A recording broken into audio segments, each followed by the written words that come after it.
You're rolling? Yeah. All right. All right, and action. All right. We're going to start with Ryan.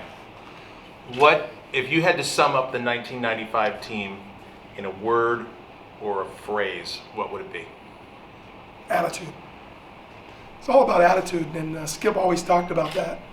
And everybody that was on that team, we just left our egos at the door, and that was what was so special about that team. Just all one brotherhood, everybody pulling up the same end of the rope, and it was just a joyful team to play with. Same question for you, but from a fan perspective. Grit was the word I would use. That they never seemed to quit. They if they needed to lean in to get hit by a pitch, they did so. If they needed to steal the base, they did so.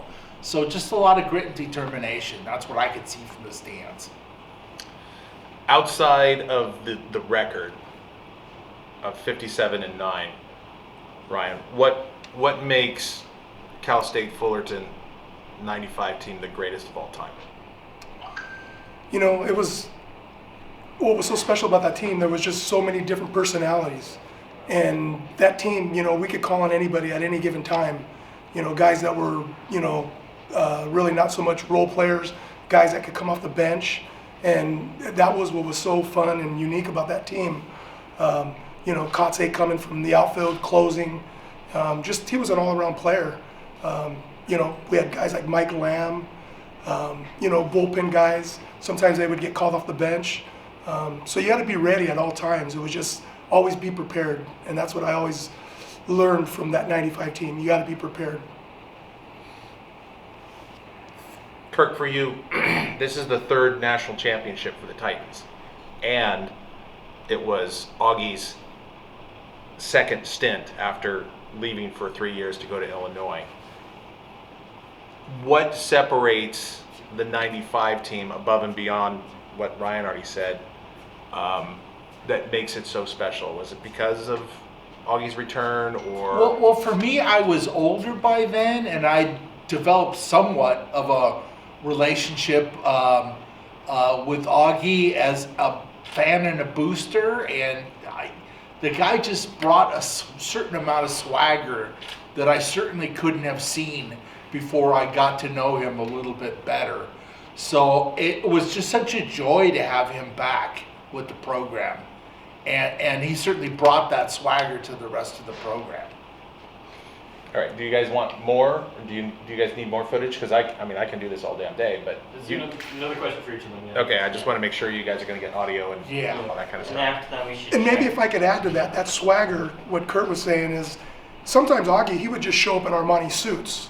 So because Augie was basically a money man. So he was out, not really recruiting, but getting sponsorships. Why the commish, which was George Horton and Vanderhook, they were there pretty much running the program.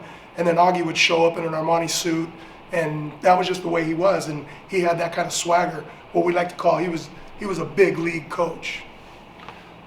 Well, speaking of, you just mentioned the two assistants, but also the third assistant that was on that team, Dave Serrano. All three of them went on to some pretty good success in the fact that they went on to become head coaches and then had success going to the College World Series. Speak to the coaching staff itself, George Horton, Rick Vanderhook, Dave Serrano, who were the key cogs of that team.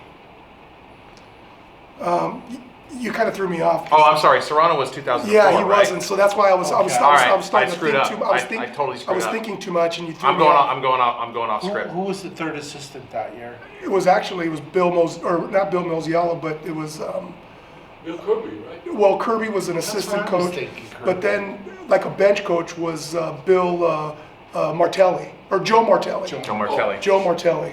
Okay. So speak to the assistant coaches, and not just the assistant coaches, but there were graduate assistants, and everybody was a part of moving that team forward. Yeah, for me, I was always going to Rick Vanderhook because Rick Vanderhook, he was a bullpen guy too. So we always kind of try to take care of each other, and he always just had that special place. He was always one to be getting on guys and jumping on them. But for some reason, he took care of me in a certain way. I don't know if it was a good or a bad thing, but yeah. Something off camera. All right. We'll cut there. Yes, cut. Okay.